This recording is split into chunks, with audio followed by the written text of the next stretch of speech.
Gimana sih cara mempersuasi yang baik?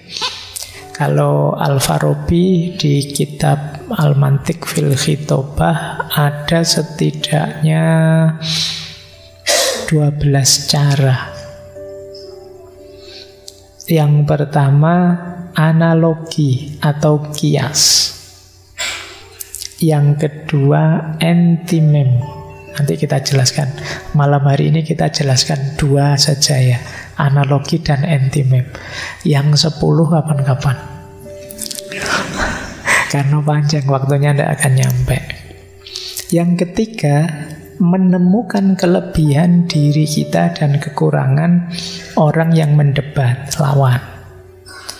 Ya tentu saja karena kita ingin menang, unggul, dipercaya, kita harus tahu kelebihan-kelebihan pikiran kita dengan argumentasinya dan apa kelemahan pikiran dan argumentasi pihak lawan.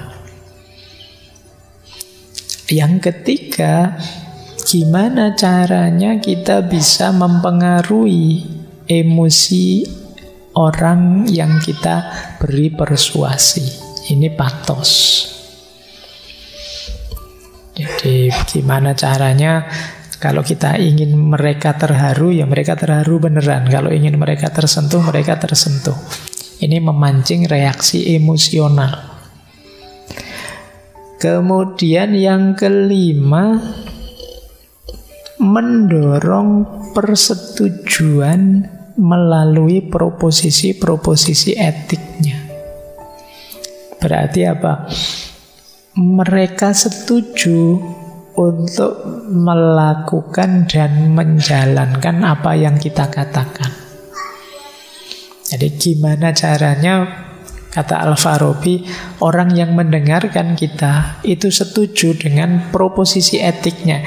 Karena proposisi etik itu kan yang berhubungan dengan tindakan. Tidak sekedar pemahamannya, kan ada nanti yang paham saja tapi ya tidak mau mengikuti kita.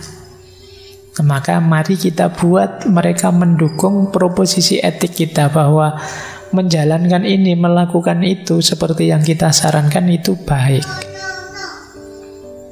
Ada lagi strategi retorika dengan cara membesarkan atau mengecilkan nilai sesuatu.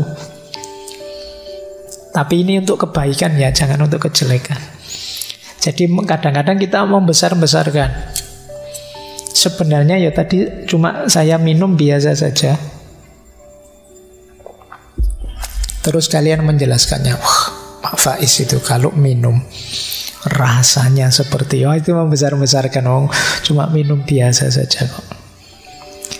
Saya kalau mendengarkan ngaji ini Pak, pikiran saya rasa itu membesar-besarkan.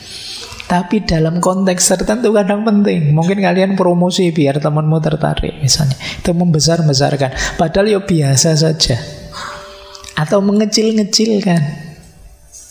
Nah, sama lah kayak kalian sekarang sepak bola kalah misalnya. Itu kan kalian kecil-kecilkan. Ya enggak apa-apa lah, cuma kalah yang penting kan. Nah, itu namanya mengecil-ngecilkan sesuatu. Kalian harus canggih di sini untuk mempersuasi orang. Kadang-kadang orang itu tidak menerima persuasi kita karena mereka punya nilai yang lebih tinggi yang ingin dia perjuangkan. Nah, terus strategi kita biasanya apa? Mengecilkan nilai dia dengan membesarkan nilai kita. Misalnya kalian punya teman, saya sudah tidak mau kuliah lagi, saya ingin kerja saja. Nah, padahal kamu ingin ngajak dia kuliah, maka kamu jelaskan, yang penting itu mencari ilmu.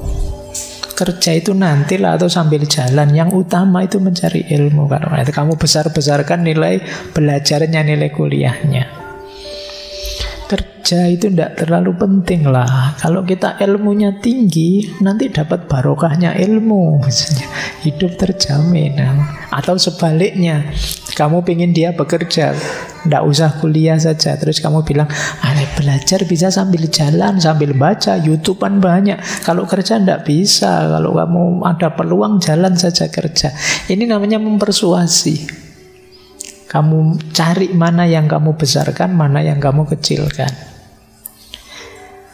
Baik, terus akan lebih mudah persuasi kalau kita paham tradisi. Di sini biasanya bagaimana? Budayanya bagaimana? Baik tradisi yang berjalan maupun yang tertulis. Yuk kita sebagai orang Indonesia yang ramah, mari kita memperbanyak senyum. Ini namanya kita basisnya tradisi. Orang sudah merasa familiar dengan kita. Terus lebih mudah juga untuk mempersuasi orang kita mendatangkan saksi. Ini kan sering kalau teman-teman lihat promosi-promosi itu, orang bikin testimoni. 1 orang kurang 2 orang, 3 orang, masih kurang sak kampung. Kadang-kadang kamu jualan, kamu kasih testimoni banyak, padahal yang bikin ya kamu sendiri, mengakunmu banyak. Itu teknik retorika. Jadi menghadirkan saksi. Ya meskipun zamannya Al-Farabi masih belum bisa membayangkan ada fake account itu ya. Dia ngerti ini saksi itu yang mendatangkan orang. Kalau sekarang dari 1 orang bisa ratusan. Jadi ini juga teknik mempersuasi. Begitu banyak orang setuju, yang lain itu biasanya cenderung ikut. Maka teknik mendatangkan saksi penting. Makanya kan sekarang kampanye misalnya kan banyak pengerahan massa, atau pokoknya menunjukkan bahwa kita temennya banyak loh, yang ikut kita banyak. Oh yang sini pindah sini sekarang, yang sana pindah sini, kan berita-berita seputar itu. Karena mereka ini yang diklaim sebagai pengikut, pendukung, itu kan bagian dari saksi untuk meyakinkan.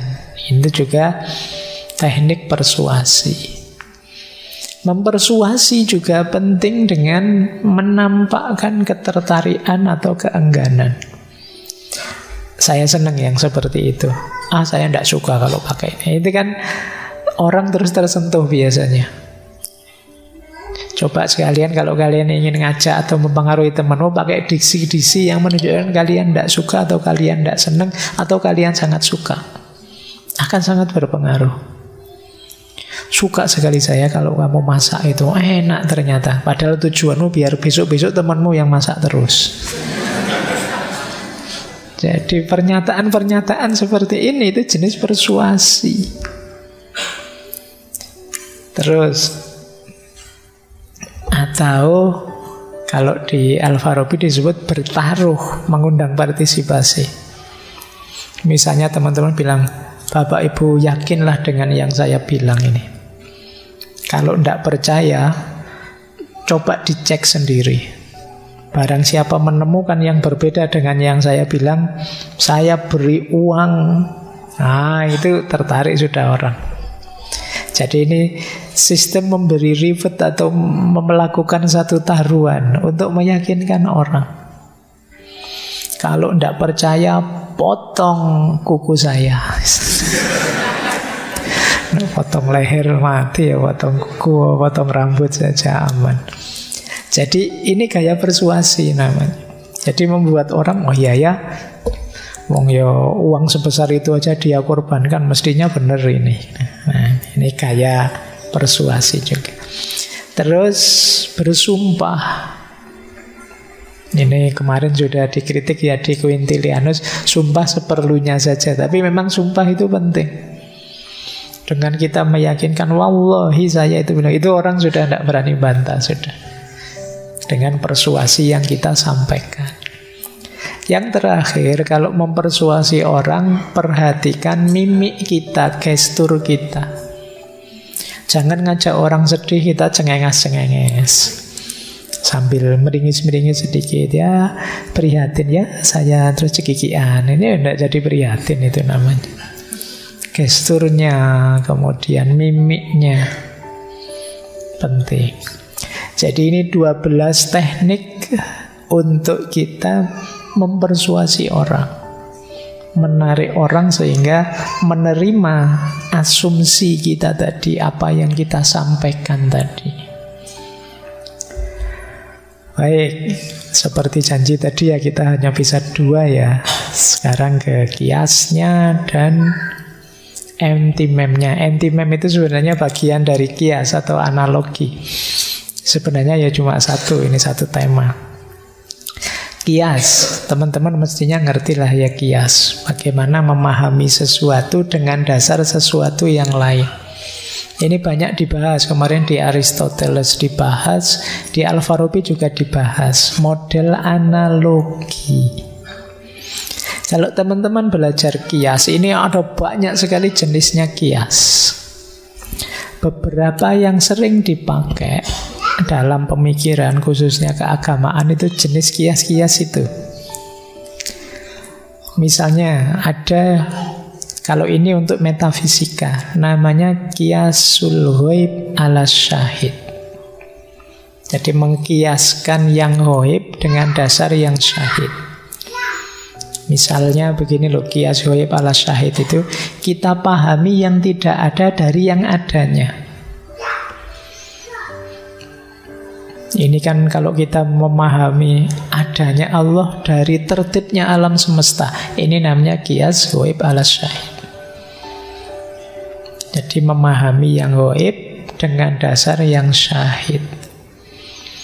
Melihat kalian misalnya wajahnya lesu, bolak-balik angop, menguap, kemudian terus saya simpulkan kamu kemarin melekan ya. Nah itu dari mana Pak kok tahu melekan? Dari syahidnya yang kelihatan. Kamu lesu, kamu bolak-balik menguap, matamu merah. Nah ini namanya kias ghaib ala syahid. Kamu selingkuh ya, buktinya apa? Apa kamu ada fotonya? Enggak sih, tapi dari tabiatmu, gayamu ngomong, dari HP yang sekarang kamu kunci, dari ini namanya kias ghaib ala syahid. Jadi membuktikan yang tidak kelihatan dari yang kelihatan. Ini kalau dalam agama sering dipakai.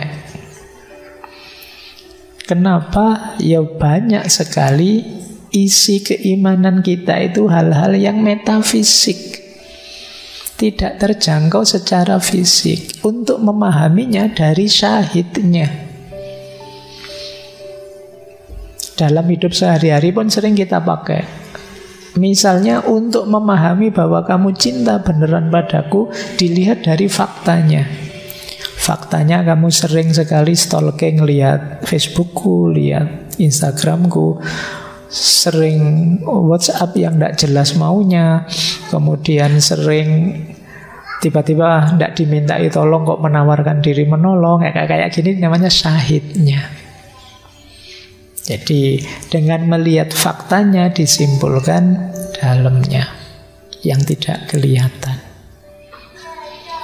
Nah ini juga jenis kias.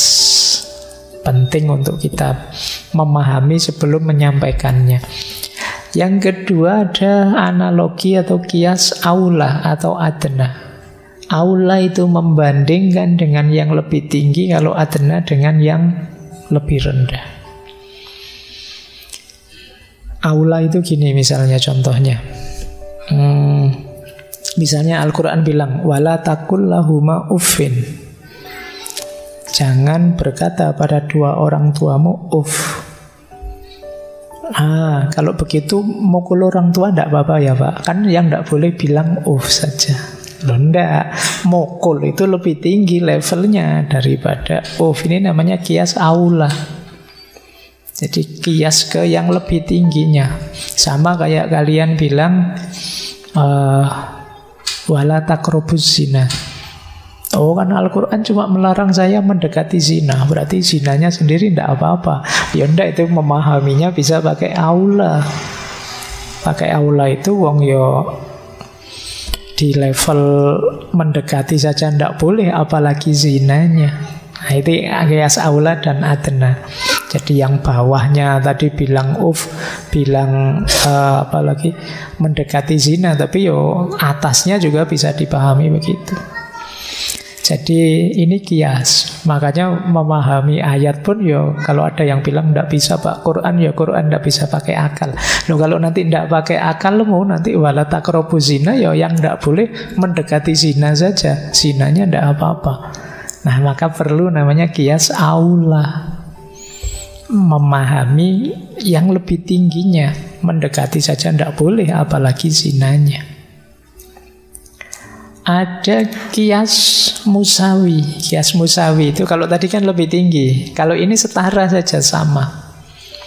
Kias musawi itu misalnya kita dilarang makan harta anak yatim. Oh, kalau begitu membakar harta anak yatim tidak apa-apa, tidak boleh kan makan. Kalau bakar kan enggak, ya makan sama bakar sama saja. Jadi itu namanya kias musawi, setara. Ada kias sumuli. Kias sumuli itu kalau di ilmu logika namanya generalisasi. Jadi yang lain dikiaskan saja, dianggap sama kayak semuanya. Lihat satu misalnya, yang ngaji ngantuk, lihat sini ngantuk, sana ngantuk, sana ngantuk. Jadi banyak yang ngantuk, terus saya simpulkan berarti semua jamaah ngaji malam hari ini ngantuk. Ini namanya kias sumuli, digeneralisir. Lihat debat, yang pertama begitu, yang kedua begitu juga, yang ketiga begitu juga. Berarti debat itu cuma gitu-gitu aja. Ini namanya kias sumuli. Jadi menyimpulkan semuanya dari beberapa fakta awalannya. Ada kias ikhraj. Kias ikhraj itu counter example, pengecualian. Jadi misalnya ada apalah, kita disuruh melakukan apa, kebaikan apa, tapi kan nanti apa selalu begitu? Enggak sih. Situasi tertentu bisa tidak begitu. Jadi namanya pengecualian. Misalnya, apakah orang yang sabar itu akan selalu sukses? Iya, sabar selalu sukses. Lah ini ada orang sabar tidak sukses, sukses dari muda sampai tua. Nah, itu namanya counter example. Akhirnya apa? Counter example itu biasanya hasilnya, kalau tadi bilang semua orang sabar pasti sukses, terus bilang sebagian besar orang sabar pasti sukses. Nah, sekarang berubah. Kenapa? Ada counter example. Jadi ada pembantahnya. Oh, nanti lama-lama kalau lo kok lebih banyak yang tidak sukses ternyata orang sabar itu, ya terus bisa-bisa sampai level ada orang sabar yang sukses. Nanti bisa begitu. Nah, ini namanya kias ikhraj, untuk pengecualian. Ada lagi kias talazum. Kias talazum itu kias biasanya. Biasanya begitu. Jadi memahami dengan logika biasanya begitu. Itu kias talazum. Anak-anak yang belajar filsafat itu biasanya ngeyelnya luar biasa. Nah, itu namanya kias talazum. Jadi memahami sesuatu dari biasanya. Kamu jangan ketawa yang banget-banget deh. Biasanya yang ketawanya tidak terkontrol itu tidak lama lagi terus nangis. Itu terus talazum namanya. Jadi ini memahami sesuatu dari kebiasaannya. Yang terakhir kias adz-dhamir. Kias dhamir ini kias yang tersembunyi. Itulah nanti yang disebut antimem. Baik di Aristoteles maupun di Al-Farabi dijelaskan banyak. Nanti kita jelaskan lebih detail sebentar. Tapi yang jelas ini cara berpikir. Kalian kalau ingin berretorika, ini harus beres dulu. Cara menyampaikannya, kapan ghaib ala syahid, mana titik-titik aula, mana musawi, ini sama saja. Kapan harus generalisasi. Harus paham selalu ada pengecualian. Harus paham kebiasaan yang ada. Dan lain sebagainya. Itulah yang disebut kias atau analogi. Lanjut, ini tadi loh yang disebut anti-meme.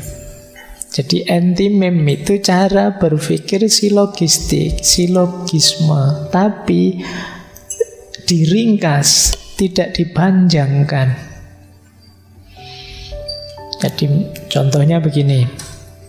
Di situ saya kasih contoh ya. Setiap warga negara Indonesia berhak memperoleh pendidikan yang layak. Nah, premis khususnya ini pakai saya saja lah. Nanti kalau pakai nama kalian tersinggung.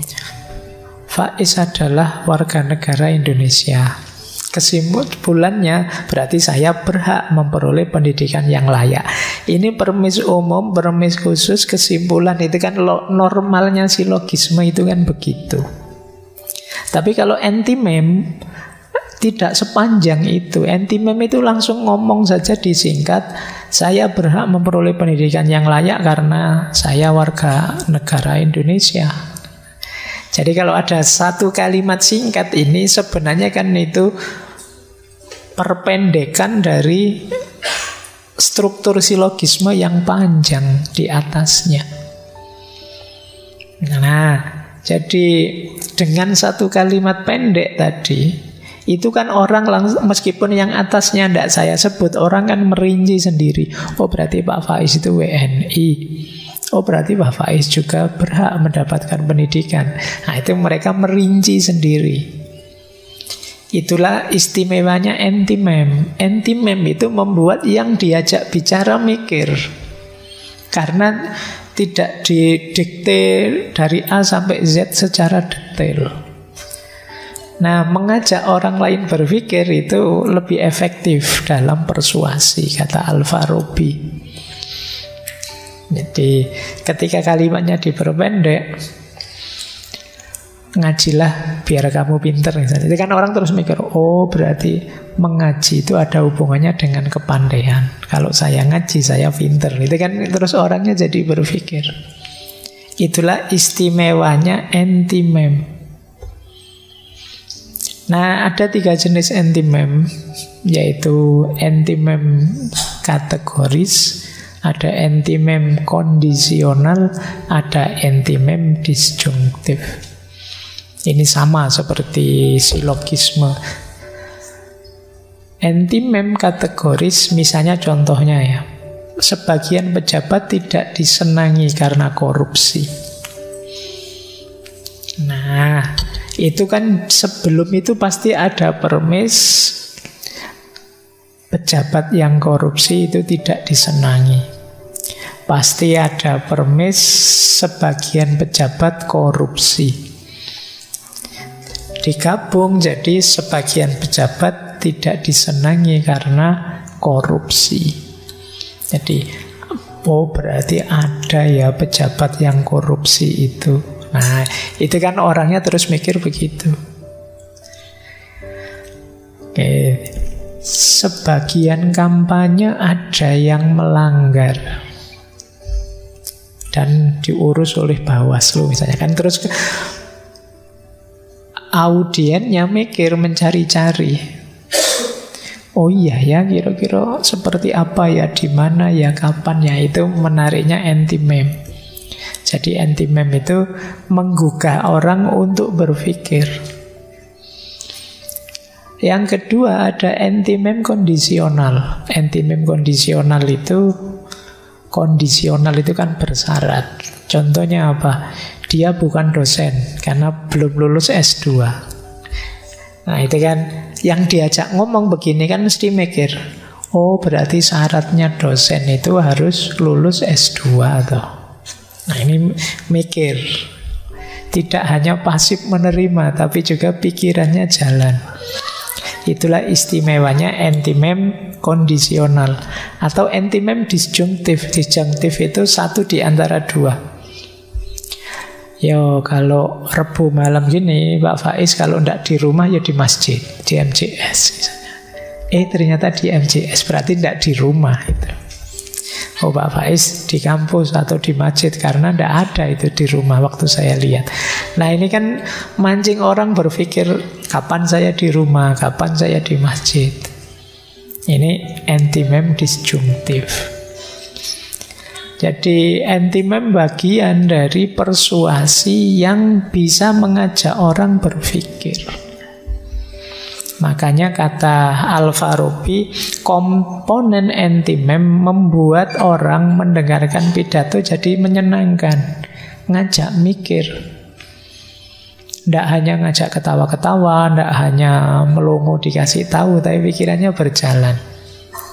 Dengan mengundang mereka untuk memberikan argumen yang hilang. Antimem memupuk ikatan keintiman antara pembaca atau penulis dan audien. Audien secara aktif terlibat dalam pembuatan pesan bersama, terutama pesan yang mencerminkan keyakinan dan prasangka mereka. Lebih mungkin merasakan kebenaran apa yang diperdebatkan dibandingkan yang tidak. Jadi intinya dengan model antimem, kata Al-Farabi, terus terjadi interaksi yang lebih dalam antara si ahli retorika dengan audiennya.